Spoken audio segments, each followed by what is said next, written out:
The person who comes on the business research programme comes from the MOB and have already determined a specialism in their career. And the reason I say that is because they have a choice of 2 diplomas prior to coming on to the BRP, the Business Research Programme as we call it. So they will be determining a piece of work from that background. The process itself in doing the BRP is very structured, and we start out, there's 10 meetings between myself or some of my other colleagues and the group, and they start out by writing and building up their writing skills through various different assignments that we give them. In terms of the other support, we have a system of one-to-one tutoring,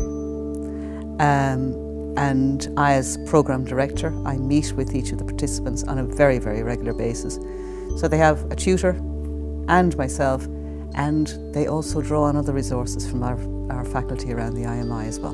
By undertaking the project, the participant looks to an issue that is identified within their organisation. It can be identified by the participant, him or herself, or by the organisation itself. The issue is then worked on to attain or develop a resolution to the problem or the issue or the challenge. And once that resolution comes about, the change can be implemented. The process that the participant gets involved in is looking at the literature, the most current literature, and trying to determine how that issue has been worked out before and in what context, and how applicable that is to their own organisation, so that they can come up with a solid resolution.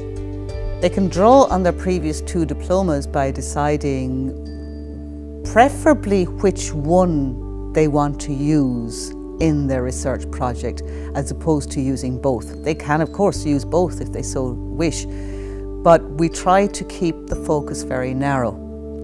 It draws that learning together, it draws the MOB learning together, but it also hones research skills, and it deepens the thinking process for the individual participant.